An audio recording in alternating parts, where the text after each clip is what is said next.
Nggak apa-apa. Nggak mungkin nggak apa-apa dong. Itu mata kamu berair gitu. Dari bayi aku kangen sama ibu. Kayaknya aku mau ke makam ibu deh hari ini. Apa nggak kesorean, Ai? Kita bisa masukin kok sebelum melanjutin kegiatan besok kan? Nggak mau. Aku mau tetap mampir ke makam ibu hari ini. Ya udah, tapi aku temenin kamu ya, Ai. Makasih ya. Ya. Yaudah kalau gitu aku ambil selendang dulu ya.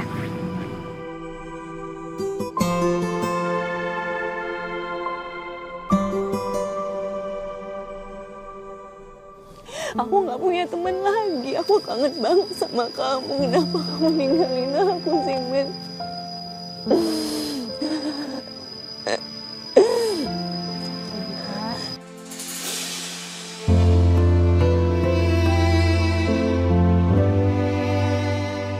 Sabar ya Mbak. Aini tahu ini pasti berat banget untuk Mbak Gita. Hai, Malik. Aku kangen banget sama Mas Dodo. Aku gak bisa hidup tanpa dia, Ai. Aku juga kadang kangen sama ibu. Tapi tetap harus kuat. Tetap harus masih menjalani hidup, Mbak. Kamu pasti kuat, Git. Pasti bisa ngelewatin ini semua. Udah sore, Mbak. Kita pulang dulu aja ya. Tapi nanti kalau misalkan masih kangen, besok masih bisa balik lagi ke sini. Gak apa-apa, Ai. Kalian duluan aja ya. Aku masih mau curhat sama Mas Dodo. Hai, mungkin kita masih mau waktu sendirian. Kita duluan aja ya. Kita duluan ya.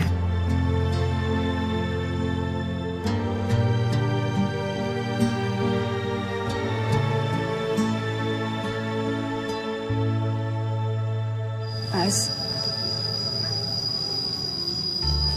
Aini sama Malik itu kayaknya cuma mereka doang yang peduli sama aku. Yang lainnya nggak ada yang peduli sama aku. Tapi bagaimanapun, aku tetap masih butuh kamu. Kamu jemput aku aja, aku nggak mau sama kamu terus, Mas. Jemput aku aja, aku nggak mau tanpa kamu, Mas.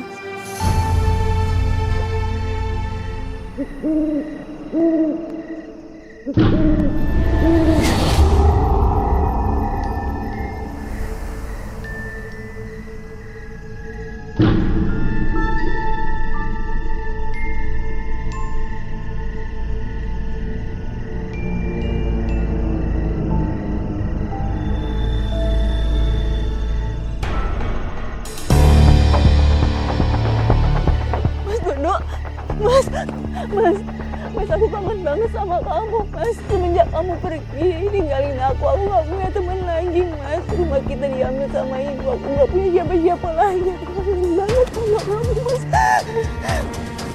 Kalau kamu mau, aku bisa bantu balaskan semua orang yang udah nyakitin kamu, sayang. Enggak, Mas. Enggak. Aku gak mau balas dendam. Gak apa-apa, mereka jahat sama aku. Nanti juga mereka bakalan sadar sendiri kok, Mas. Tapi kamu pantas untuk balas dendam, sayang. Bukannya kamu yang curhat ke aku. Kalau semua orang gak ada yang peduli sama kamu. Jangan terlalu baik jadi orang. Karena orang yang baik hanya untuk jadi pelampiasan. Maksud kamu, aku harus balas dendam seperti apa, Mas? Gampang. Kamu cukup untuk ikat kembali tali kafanku.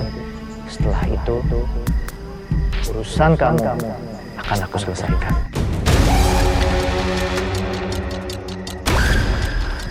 Kamu siapa? Kamu siapa?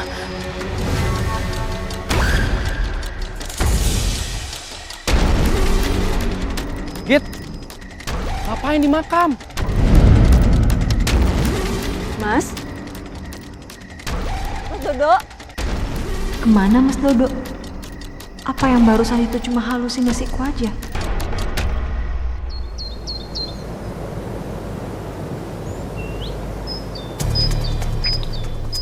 Ibu-ibu, tau nggak? Semalam aku dengar dari warga, itu Gita tidur di makamnya Mas Dodo. Seriusan lu, Rik? Ya iyalah, orang Rendangnya sendiri ngomong sama saya. Lagian ya, yang saya tahu, kalau orang tidur di pemakaman itu adalah salah satu bentuk pesugihan.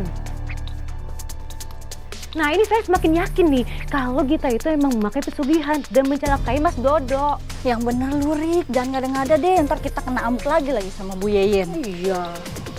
Emang dari dulu saya udah gak suka sama perempuan itu. Jangan-jangan benar.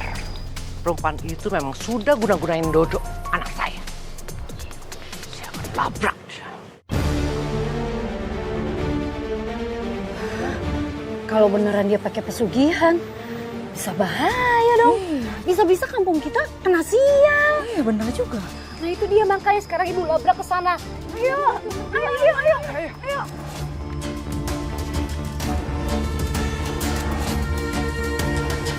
Karena sepi, jadi pasti laundryan kalian cepat selesai. Iya. Tenang dulu ya. Nggak apa-apa, yang sabar ya. Hei Gita, ini tutup aja laundrynya. Gita harus pergi dari kampung ini. Ya usir aja dia. Ini semua gara-gara kamu. Kalau saja Dodo anak saya tetap dijodohkan sama Rika, tidak akan terjadi seperti ini.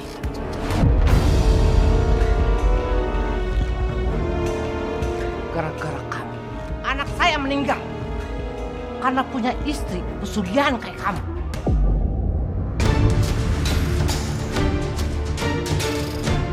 Ibu, harus berapa kali sih aku bilang aku itu nggak... Alah, semua udah pada tahu. Kamu itu tidur di makamnya Dodo kan? Dan itu syarat pesugihannya, ya kan?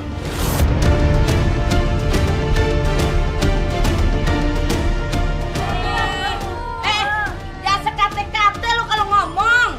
Aduh, sembarangan nuduh aja.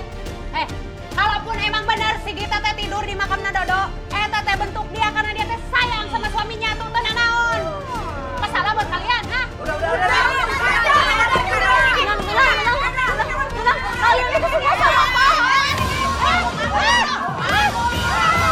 Hancurin dia barang-barangnya, hancurin.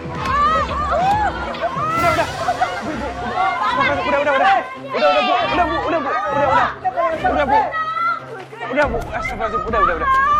Bu, kalian, astagfirullahaladzim, kalian tuh nggak boleh dong sampai ngacak-ngacak toko orang kayak gini. Udah, mendingan sekarang ibu-ibu pada pulang ke rumah masing-masing ya. Dia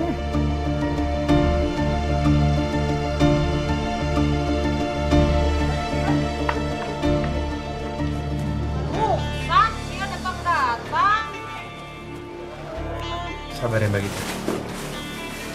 Mbak Gita nggak apa-apa kan? Nggak apa-apa, Fari. Saya saranin Mbak buat pindah ke yayasan. Di sana kan ada Aini, ada Maya. Mbak jadi punya teman. Gak usah, Fari. Saya di sini aja ya. Dan tolong jangan paksa saya untuk pindah ke yayasan. Saya nyaman di sini.